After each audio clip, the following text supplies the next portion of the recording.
Perfect अगदी मार्केटसारखे हे पेढे बनून तयार आहेत। नमस्कार, मी सुवर्णाज रेसिपी मराठीमध्ये तुम्हा सर्वांचं खूप खूप मनापासून स्वागत आहे। तर आज आपण खव्याचे झटपट पण तितकेच स्वादिष्ट पेढे कसे बनवायचे याची रेसिपी बघणार आहोत। तर व्हिडिओ आवडल्यास लाईक, शेअर आणि सबस्क्राइब जरूर करा। चला तर मग रेसिपी सुरू करूयात। तर इथे मी पॅन गरम करत ठेवलेला आहे आणि त्याच्यामध्ये मी खवा टाकलेला आहे। तर हा 200 ग्रॅम खवा आहे। तर आता याच्यामध्ये मी 1 चमचा तूप टाकते आणि तुपावर हा खवा आपल्याला छान परतून घ्यायचा आहे। तर चमचाने मी या पद्धतीने थोडासा मोकळा करून घेते आणि जसं आपण खवा परतत जाऊ तसा हा थोडा पातळ होत जातो, थोडासा सैलसर होतो। तर तुम्ही बघू शकता या पद्धतीचा हा सैलसर व्हायला लागलेला आहे। तर आपल्याला एकसारखा हा परतत राहायचा आहे। तर मिल्क पावडर वापरून झटपट खवा कसा बनवायचा याची लिंक मी खाली डिस्क्रिप्शन बॉक्समध्ये देईन। तर त्या पद्धतीने तुम्ही खवा बनवून असा हा पेढा बनवू शकताय। मिश्रण बघू शकताय खूपच असं सैलसर झालेलं आहे।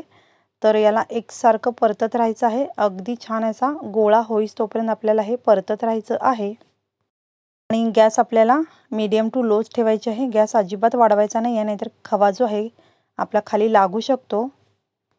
तर तुम्ही जर माझ्या चॅनलवर नवीन असाल आणि अजून सबस्क्राइब केलं नसेल तर अशाच नवनवीन रेसिपीजसाठी माझ्या चॅनलला सबस्क्राइब करा आणि व्हिडिओ आवडत असेल तर लाईक आणि शेअर जरूर करा। तर खवा बघू शकता आपला छान गोळा व्हायला लागलेला आहे। हा जवळजवळ आता आपला खवा परतत आलेला आहे, मस्त असा हा परतून झालेला आहे खवा। बघू शकता या पद्धतीचा असा हा गोळा झाला पाहिजे।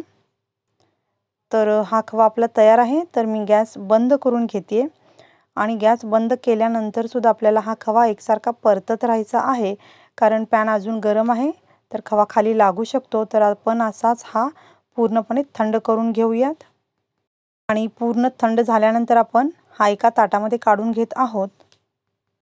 तर थोडासा आपण या पद्धतीने पसरवून घेऊया आणि आता याच्यामध्ये आपण अगदी 1 पाव चमचा वेलदोड्याची पावडर टाकलेली आहे आणि इथे मी एक जायफळाचा तुकडा घेतलेला आहे, तो थोडासा मी किसून याच्यामध्ये टाकते।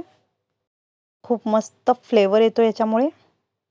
तर आता आपण हे पूर्ण परत मिक्स करून घेऊया। तर इथे मी चमचा काढते आणि हाताने हे सर्व मिक्स करून घेते। तर या पद्धतीने आपण थोडंसं मळून हे जे मिश्रण आहे ते मऊसूद करून घ्यायचं आहे। तर या पद्धतीने मी हे छान मऊसूद करून घेतलेलं आहे, मळून घेतलेलं आहे। तर आता याच्यामध्ये आपण पिठी साखर घालणार आहोत। तर हे 200 ग्रॅम मी खवा घेतला होता, त्याच्यासाठी मी इथे 100 ग्रॅम पिठी साखर किंवा 1 वाटी जर खवा असेल तर अर्धी वाटी पिठी साखर घालायची आहे।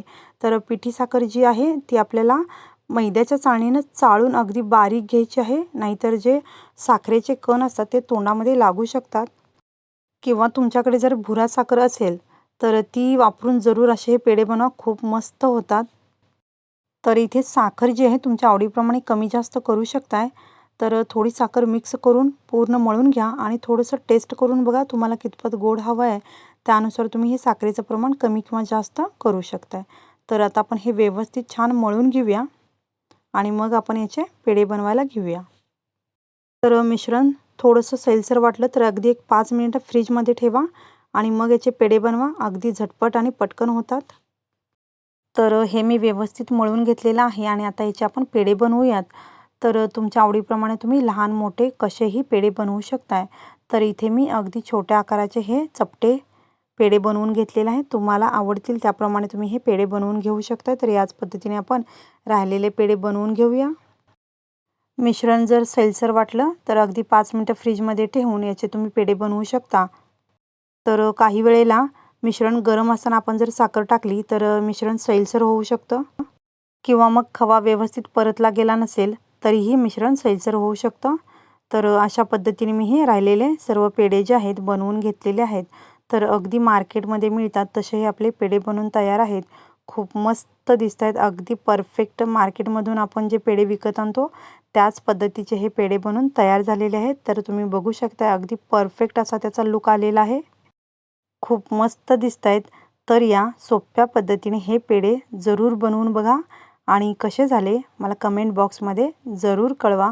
तर व्हिडिओ आवडला असेल तर लाईक, शेअर आणि सबस्क्राइब करा आणि व्हिडिओ पाहिल्याबद्दल खूप धन्यवाद। तर तुम्हाला मी एक तोडून दाखवते। तर हे बघा अतिशय परफेक्ट आणि सॉफ्ट असे हे पेढे बनून तयार आहेत।